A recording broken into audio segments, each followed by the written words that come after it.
అధ్యాయం 35. గిద్యోను యోవాతు కుమారుడు, తన సహోదరులందరిలో అత్యంత బలవంతుడు. వేసవి కాలం వచ్చినప్పుడు అతను అక్కడికి వచ్చాడు. అతడు అతనితో, నేను ఎక్కడి నుండి వచ్చావని ఎందుకు అడుగుతున్నావు? ఎందుకంటే కష్టాలు నన్ను చుట్టుముట్టాయి. ఎందుకంటే ఇజ్రాయేలు శ్రమలో పడిపోయింది మరియు వారు నిజంగా మిద్యానీయుల చేతుల్లోకి అప్పగించబడ్డారు.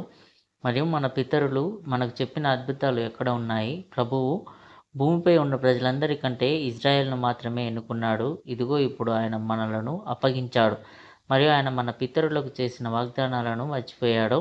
ఎందుకంటే మనం ఒకేసారి మరణానికి అప్పగించబడటమే మంచిది. ఎందుకంటే ఆయన ప్రజలు ఈ విధంగా పదే పదే శిక్షించబడటం కంటే. అప్పుడు యెహోవా దూత అతనితో ఇట్లనెను, మీరు వట్టి చేతులతో అప్పగింపబడలేదు. మీ స్వంత కల్పనలే మీ మీదికి ఈ సంగతులను రప్పించాయి. ఎందుకంటే మీరు ప్రభువు నుండి పొందిన వాగ్దానాలను విడిచిపెట్టినట్లే ఈ కీడులు మీ మీదికి వచ్చాయి. మరియు మీ ముందు ఉన్న దేవుడు మీకు ఆజ్ఞాపించిన ఆజ్ఞలను మీరు గుర్తుంచుకోలేదు. అందుకే మీరు మీ దేవుని కోపానికి గురయ్యారు. కానీ ఎవరు ఇజ్రాయేలు వంశంపై కరుణ చూపనంతగా ఆయన మీపై కరుణ చూపుతాడు. అది మీ నిమిత్తమే కాదు, నిద్రపోయిన వారి నిమిత్తమే. ఇప్పుడు రండి, నేను నిన్ను పంపుతాను మరియు మీరు ఇజ్రాయేలును మిద్యానీయుల చేతిలో నుండి విడిపిస్తారు. ఎందుకంటే ప్రభువు ఇలా అంటున్నాడు, ఇజ్రాయేలు నీతిమంతులు కాకపోయినా. మరియు గిడియోను ఇలా అన్నాడు, నా ప్రజల దోషాన్ని తెలుసుకుని నేను వారిని క్షమించాను. ఆ తరువాత వారు చెడు చేసినందుకు నేను వారిని గద్దిస్తాను. కానీ నేను వెంటనే వారిపై ప్రతీకారం తీర్చుకుంటాను. నేను మరియు నా తండ్రి కుటుంబం ఏమిటి? నేను మిద్యానీయులతో యుద్ధం చేయడానికి వెళ్ళాలా? దేవదూత అతనితో ఇలా అన్నాడు, బహుశా దేవుని మార్గం మానవ మార్గం లాంటిదని మీరు అనుకుంటున్నారా? ఎందుకంటే మనుషులు లోక మహిమను మరియు సంపదను చూస్తారు, కానీ దేవుడు యథార్థమైన దాన్ని మరియు మంచిని మరియు సాత్వికతను చూస్తాడు. కాబట్టి ఇప్పుడు వెళ్ళి మీ నడుము కట్టుకోండి మరియు ప్రభువు మీకు తోడుగా ఉంటాడు. ఎందుకంటే అతడు మిమ్మల్ని ఆజ్ఞాపించినట్లుగా ఇదిగో తన శత్రువులపై ప్రతీకారం తీర్చుకోవడానికి మమ్మల్ని ఎంచుకున్నాడు. మరియు గిడియోను అతనితో ఇలా అన్నాడు, నా ప్రభువును ఉండనివ్వవద్దు.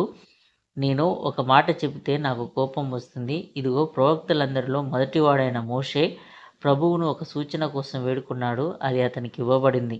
కానీ నేను ఎవరు? నన్ను ఎన్నుకున్న ప్రభువు తప్ప నేను సరైన వాడిని అని నాకు తెలియజేసేలా నాకు ఒక సూచన ఇవ్వండి. అప్పుడు ప్రభువు దూత అతనితో ఇలా అన్నాడు, పరుగెత్తి ఆ గుంట నుండి నా కోసం నీళ్లు తీసుకొని ఈ బండపై పోయాలి. నేను నీకు ఒక సూచన ఇస్తాను.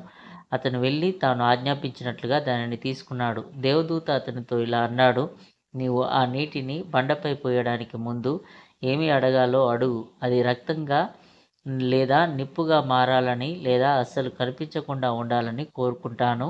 మరియు గిడియోను ఇలా అన్నాడు, దానిలో సగం రక్తంగా మరియు సగం నిప్పుగా మారనివ్వండి. మరియు గిడియోను నీటిని రాతిపై కుమ్మరించాడు. అతను దానిని కుమ్మరించినప్పుడు సగం భాగం మంటగా సగం భాగం రక్తంగా మారింది మరియు అవి కలిసిపోయాయి.